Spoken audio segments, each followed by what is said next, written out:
জরিমানাও তো নেওয়া হতো নাকি? হ্যাঁ, জরিমানাও তো দিয়েছি। এই হতো কান ধরেছো কখনো? জি স্যার, ধরেছি।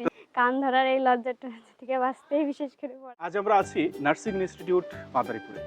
বাংলাদেশের প্রায় প্রতিটি নার্সিং কলেজে নিউরন গোল্ডের শিক্ষার্থী রয়েছে, তারই ধারাবাহিকতায় আজ আছি নার্সিং ইনস্টিটিউট রাজরে। কথা বলবো আমাদের এই কৃতি শিক্ষার্থী মলিনার সঙ্গে। নমস্কার, আমি মলিনা মিত্র। বর্তমানে অধ্যয়নরত আছি নার্সিং ইনস্টিটিউট রাজর মাদারীপুর। আমার এই নার্সিংয়ে চান্স পাওয়ার পিছনে নিউরন গোল্ড নার্সিং কোচিং সেন্টারের অবদান ছিল অনন্য। বিশেষ করে আমি ধন্যবাদ জানাতে চাই আমাদের স্যার নিতাই স্যারকে। তো মলিনা, নিউরন গোল্ডের ক্লাস তোমার কেমন লাগতো? নিউরন গোল্ডের ক্লাসগুলো আমার কাছে খুবই ভালো লাগতো, কারণ স্যারদের নিয়মিত ক্লাস, তারপরে স্টুডেন্টদের একাগ্রতা জাগানো সব কিছুই নিয়ে নিউরন গোল্ডের ক্লাসগুলো এবং স্যারদের আমাদের প্রতি যে দায়িত্ব সবগুলো নিয়েই আমাদের ক্লাসগুলো ভালো লাগতো। তো পরীক্ষা পদ্ধতি যে তোমাদের তো কি হতো যে পরীক্ষায় ভালো করলে অ্যাপ্রিশিয়েট করা হতো, আর খারাপ করলে কান ধরানো হতো। কান ধরেছো কখনো? জি স্যার, ধরেছি। তো এই ব্যবস্থাটা, জরিমানাও তো নেওয়া হতো নাকি? হ্যাঁ, জরিমানাও তো দিয়েছি। এই ব্যবস্থাটা তোমার কাছে কেমন লাগতো?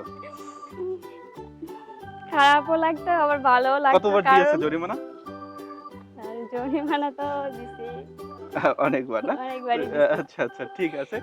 এখানে কোচিং তোমাকে কতটুকু সাপোর্ট দিয়েছে মানসিকভাবে, যে হ্যাঁ তুমি পারবা, তুমি চান্স পাবা? এই যে, কারণ এই সময় কিন্তু এই মেন্টাল সাপোর্টটা সব থেকে বড় জিনিস। প্রতিষ্ঠান তোমাকে কতটুকু মেন্টাল সাপোর্ট দিতে পেরেছে? সত্যি বলতে আমার কোচিংয়ে ভর্তি হওয়ার শুরুতে আমি অতটাও প্রিপেয়ার্ড ছিলাম না। পরে কোচিংয়ে ভর্তি হওয়ার পর আস্তে আস্তে ক্লাস করার পর নিজেকে একটু প্রিপেয়ার্ড মনে হয়েছিল, কিন্তু মাঝে আমি একটু হয়ে গেছিলাম। তো পরে স্যারদের কোচিংয়ের যে পরীক্ষা, তারপরে যে জরিমানা টরিমানা সব কিছু সহই, বিশেষ করে কান ধরার এই লজ্জাটা থেকে বাঁচতেই বিশেষ করে পড়া, তারপরে স্যারদের আর কি অনুপ্রেরণাও ছিল। সব কিছু নিয়েই প্রিপেয়ার্ড হয়ে তারপরে মনে হয়েছিল যে আমি চান্সটা পাবো, কিন্তু মাঝে আমার মনে হয়নি যে চান্সটা পাবো। তার মানে একটা বিষয় হচ্ছে সত্য, যে আমি যারা অ্যাডমিশন শিক্ষার্থী আছে তাদের উদ্দেশ্যে বলবো যে অ্যাডমিশনের সময় মেন্টাল সাপোর্টটা বা একজন শিক্ষার্থীকে অনুপ্রেরণা দেওয়া, এটা সবথেকে বড় জিনিস।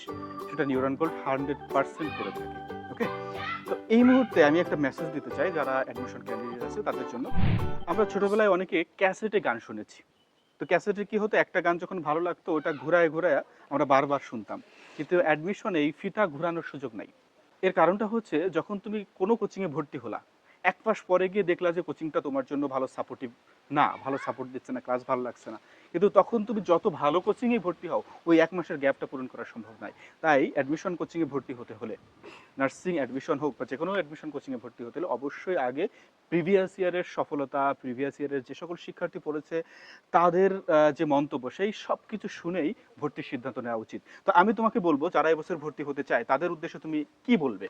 সবশেষে আমি ছোট ভাই বোনদের উদ্দেশ্যে বলবো, তারাও যেন নিউরন গোল্ডে এসে ভর্তি হয়। তো ক্লাসগুলো আমাদেরও যেমন ভালো লেগেছে, আমরাও যেরকম প্রিপেয়ার্ড হয়েছি ক্লাসগুলো করে, তারাও অবশ্যই উপকৃত হবে, তাদেরও ভালো লাগবে।